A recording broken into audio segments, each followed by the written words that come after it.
Perubahan paradigma teori kontrol. Ilusi kontrol ya Bapak Ibu ya.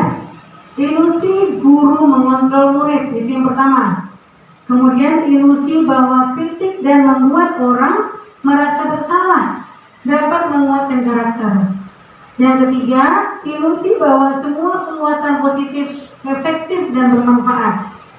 Kemudian yang keempat, ilusi bahwa orang dewasa memiliki hak untuk memaksa. Nah, itu adalah perubahan paradigma teori kontrol atau ilusi kontrol. Kemudian menurut Stephen R. Covey, bila kita ingin membuat kemajuan perlahan, sedikit-sedikit, ubahlah setiap atau perilaku Anda. Namun, bila kita ingin memperbaiki cara-cara utama kita, maka kita perlu mengubah kerangka acuan kita. Ubahlah bagaimana kita melihat dunia, bagaimana kita berpikir tentang manusia, dan ubahlah paradigma kita. Ya, skema pemahaman dan penjelasan aspek-aspek tertentu tentang realitas. Nah, Bapak Ibu, jadi bila kita ingin membuat kemajuan, maka ubahlah sikap kita dan perilaku kita. Seperti itu Bapak Ibu ya. Kemudian perubahan paradigma stimulus respon, yaitu teori kontrol. Bisakah kita mengontrol seseorang? Nah, ini ada dua Bapak Ibu ya. Yang pertama stimulus respon, yang kedua teori kontrol. Nah, yang pertama ini kita mencoba mengubah orang agar berpandangan sama dengan kita.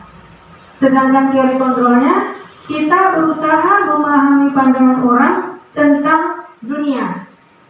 Jadi kalau stimulus respon, kita mencoba mengubah orang agar berpandangan sama dengan kita. Berusaha orang berpandangan sama dengan kita. Sedangkan teori kontrol, kita berusaha memahami pandangan orang tentang dunia. Kemudian, perilaku buruk dilihat sebagai suatu kesalahan. Sedangkan teori kontrol, semua perilaku memiliki tujuan atau memiliki manfaat. Orang lain bisa mengontrol saya. Orang lain bisa mengontrol saya. Itu kalau stimulus respon. Sedangkan teori kontrol, hanya Anda yang bisa mengontrol diri Anda. Kita bisa mengontrol diri kita sendiri. Bukan hanya orang, tapi kita. Kita yang bisa mengontrol diri kita sendiri. Nah, itu kalau teori kontrol. Kemudian stimulus respon, saya bisa mengontrol orang lain. Kita bisa mengontrol orang lain. Kemudian, sedangkan teori kontrol, Anda tidak bisa mengontrol orang lain. Ya, Anda tidak bisa mengontrol orang lain. Kemudian stimulus respon, pemaksaan ada pada saat bujukan gagal. Pemaksaan ada pada saat bujukan gagal. Jadi kalau kita membujuknya gagal, menyuruh anak tersebut gagal, kita memaksa. Nah, itu kalau stimulus respon. Tapi kalau teori kontrol, kolaborasi dan konsensus menciptakan pilihan-pilihan baru. Nah, ini kalau teori kontrol ya Bapak Ibu ya.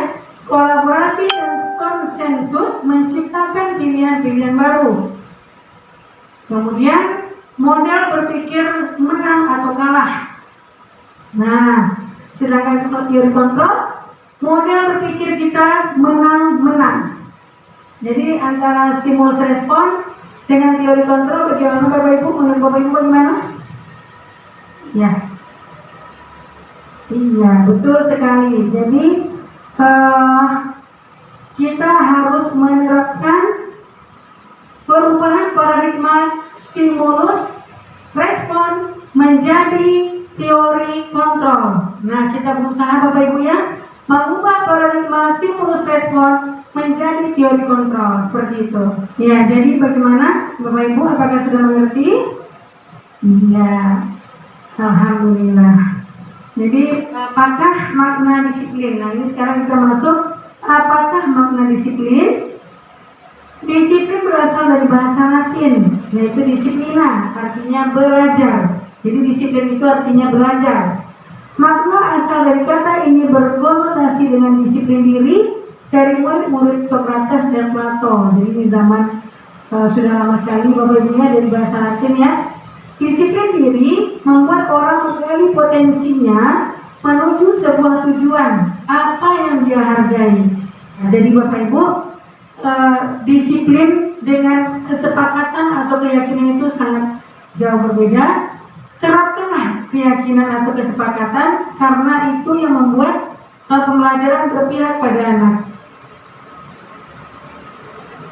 Kemudian teori motivasi, ya, ini kita ulang lagi. Untuk menghindari ketidaknyamanan atau hukuman, apa yang akan terjadi apabila saya tidak melakukannya? Ini termasuk dalam motivasi eksternal. Yang kedua, untuk mendapat imbalan dari orang lain atau institusi. Apa yang akan saya dapatkan apabila saya melakukannya? Berarti dia mengharapkan imbalan, ya, berarti dia mengharapkan imbalan. Ini juga motivasi eksternal.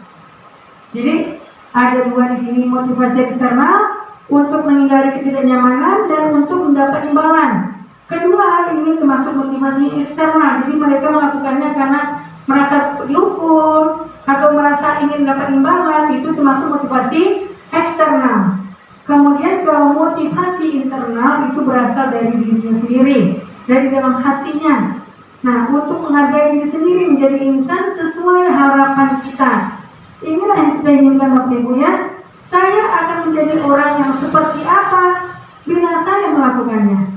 Nah, inilah motivasi internal yang ingin kita terapkan menjadi budaya positif di sekolah kita.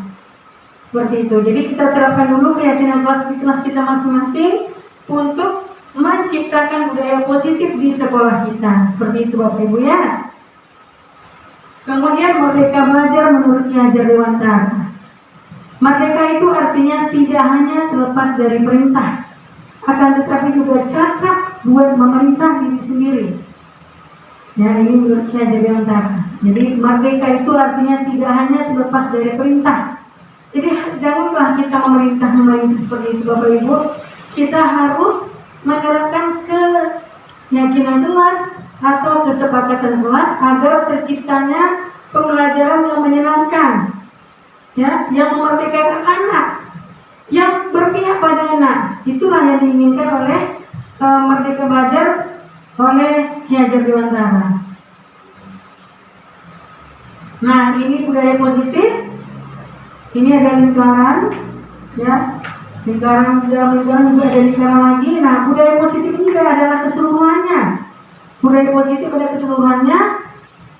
Kemudian lingkungan positif di bawahnya, kemudian keyakinan kelas dan peraturan kelas. Nah, ini budaya positif itu adalah lingkungan besarnya, ya, lingkungan besarnya, lingkungan positif di sekolah kita.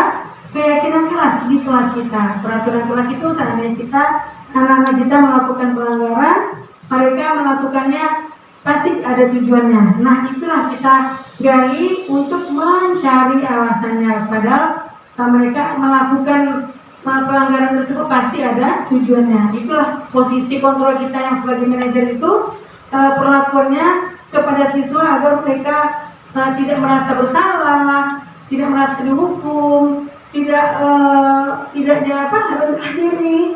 Itulah kita inginkan Bapak Ibu, agar mereka menjadi anak yang bertanggung jawab dan juga mereka mau memperbaiki kesalahan-kesalahan yang dibuatnya.